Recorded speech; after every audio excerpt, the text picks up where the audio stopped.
If you're into boxing, you're likely familiar with Tyson Fury. Unfortunately, this just happened to his cousin in the UK. Tyson Fury's cousin, Rico Burton, and a 17-year-old were found with stab wounds. Rico died later that day. Tyson Fury has called on the government to introduce tougher punishments for knife crime. Comparing it to a pandemic, he said, "This is becoming ridiculous. Idiots carry knives. This needs to stop." He said, "You don't know how bad it is until it's one of your own. Life is very precious and it can be taken away very quick." In the year to March, knife crime went up by 10% in England and Wales. Now police in Altrincham have temporarily increased their stop and search powers. In 1996, a guy armed with 4 handguns walked into a school in the UK and killed 16 people. At the time of the shooting, the UK already had strict gun laws. This is known as the Dunblane Massacre. In 1968, the UK passed the 1968 Firearms Act, which required that people get a certificate for handguns and rifles before they could own a gun. In order to get the certificate, you had to have a secure personal storage facility and prove that you were a good character and show good reason for possessing a firearm. Then, 20 years later, on August 19, 1987, a guy killed 17 people in an English town. After this mass shooting, they passed the 1988 Firearms Act, which was an amendment to the 1968 Firearms Act.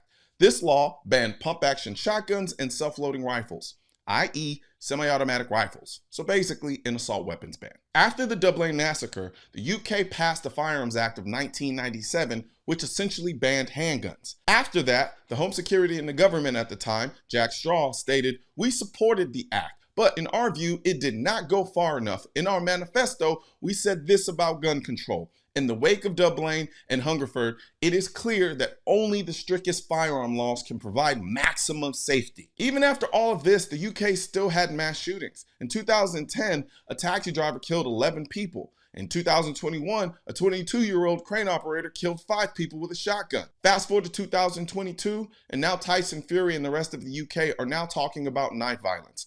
They banned the guns thinking it would make them safe, only to now have to deal with knife violence. I did a podcast with the former UK SWAT officer, which I'll put up next week, and he said the UK has the same gun issues in the UK along with knife violence. I, along with other 2A advocates, have said for years, there really is no such thing as reasonable gun laws, because after every incident, they'll just ask for more of these so-called reasonable gun laws.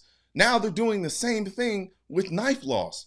Every gun law is reasonable to people who hate guns, and if you ban guns, criminals just turn to other means to kill people while leaving everyone else defenseless. And that's exactly what is happening in the UK right now. The people aren't any safer there. They went from talking about gun violence to knife violence, so now they're dealing with a knife epidemic.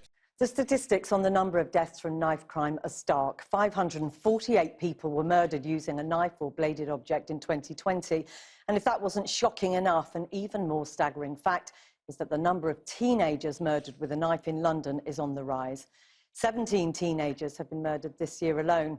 The Metropolitan Police says we are now on track for the highest number of deaths in over a decade. You can't ban your way to safety. There will always be criminals, and they will always find a way to get their hands on weapons. And there won't be any police there to keep you safe to stop them. That means you have to keep yourself safe, and being defenseless is not the way to do that.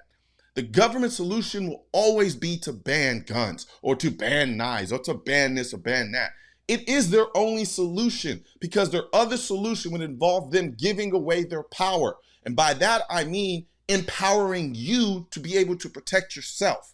In a world where the government doesn't worry about giving away its power, instead of saying we're going to ban this and ban that, what they say is, okay, citizens, because we understand that criminals will always be able to get their hands on firearms or any other type of weapon to hurt you, we are going to create a symbiotic relationship between the police and the citizens to come together so that they can create an environment where they are autonomously able to protect themselves with the support system of the police officers. We'll provide areas for you to get training to learn gun safety and to be able to use your firearm effectively. We'll also provide means by which you can learn how to become better at protecting your home, at defending your family, so forth and so on. They would be more cohesive in doing things of that nature, and honestly being more approaching things from a more unique standpoint, because the ultimate goal would be to keep people safe and not just to maintain my power and tell them we're going to keep them safe. I'm terribly sorry what happened to Tyson Fury's cousin, but it's an unfortunate example of the reality that we live in.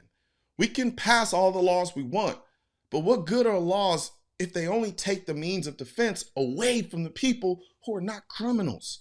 And the criminals aren't willing to follow the laws anyway. You know how frightening it is to think about what happens in the moments before, during, and even days after having to use your gun in self-defense?